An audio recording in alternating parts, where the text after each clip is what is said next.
So I joined Tinder in 2021 and I matched with this guy. His name is Jude. So we had a very good connection on the app. Then we decided to take our conversation to WhatsApp. So on WhatsApp, our conversation was still very much good. So he's based in the UK and he was like, oh, that's going to come back to Nigeria for Christmas, blah, blah, blah, blah, blah. So I was like, okay, this is like a good opportunity for us to like see and everything. What's up, family? Welcome back to the Black Tea Podcast. Today, we're diving into a story that is a wild ride of deception, manipulation, and frankly, unbelievable audacity. We're talking about the story of the package and the man named Jude, a situation that highlights just how elaborate and twisted dating scams can be.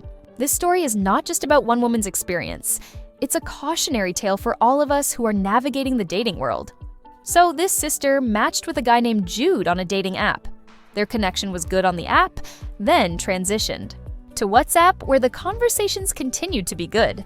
Jude, who claimed to be in the UK, said he was coming to Nigeria for Christmas, which seemed like a great opportunity to meet in person. He even said he wanted to bring her some gifts, which is a common tactic used to build trust.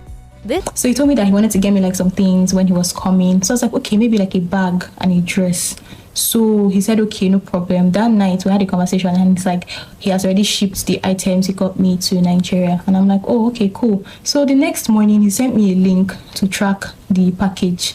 So I opened the link and I was surprised. Instead of seeing my bag and a dress that I asked for, I saw iPhone 11 Pro Max. I saw 3 dresses, a bag, shoe, perfume, chocolates, and a sealed box. So I was like, I was actually very surprised and I was like, oh, okay, thank you. So he was just like, oh, that he couldn't put Lagos as the shipping location. Instead, he had to go to Abuja. So I was to call them for a home delivery. So I was like, oh, okay, no problem. I didn't even think twice about it. So I called the number and they told me that their delivery option is either by flight or by road. So I opted for the road option, which was 12,500, and I paid.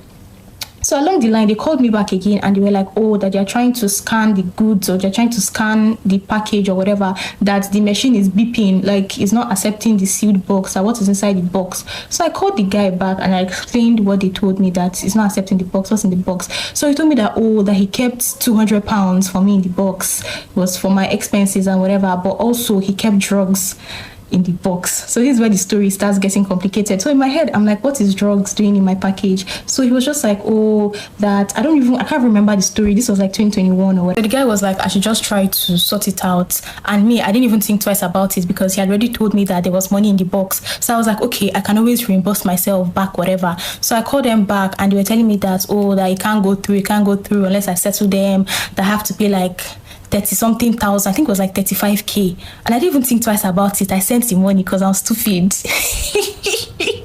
And I had money, so you guys, please don't blame me. So I sent the money. Then they later called me and they was like, okay, they've already given it to a rider. So I was going to get the package the next day. So the next day in the morning, I got a text from the rider and he was like, oh, he's the one delivering my package. So I said, okay, no problem. This was like in the morning by 8. So 4 p.m. reached. I had not heard from the rider. So I called the man back. Madam, police stopped him on the road. Oh, they confiscated the package. They took the package. The police did stop and search. They opened the package. They saw drugs inside. That I did not tell him he'll be delivering drugs. That he does not want to allow. That the police, they've taken the package.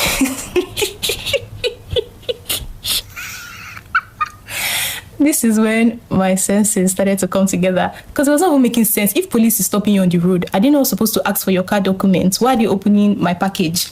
So Anna told him to give me the number of the person that took the package. So I called that one and that one was saying that this is a federal crime, or be a federal whatever, it's punishable by law, having drugs, kiniko, that the only way that they will send me back my package is if I pay 250,000. This was when my senses came back because I don't get that money. So I was like, 250k, that words. Like, so Anna had to like sit down and analyze this thing. Anna had to go back to the guy, the Jude guy, to explain this whole thing because I wasn't even getting it. Only for me to realize that he blocked me. This is a classic love bombing technique where the scammer tries to quickly create a strong bond by showering the victim with attention, gifts, and promises of a future together.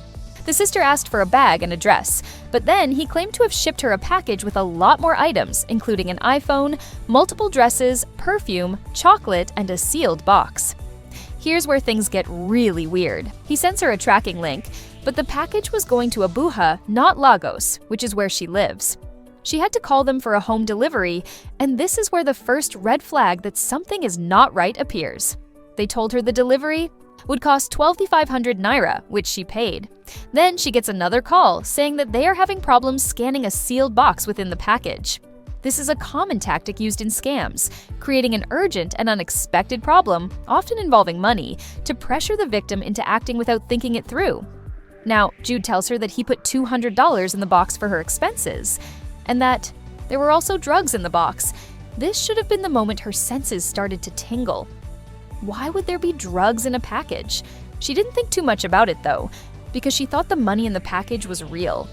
A key part of these scams is to mix some truth with the lies to make everything sound plausible. They then tell her that the package can't go through unless she pays 35,000 naira.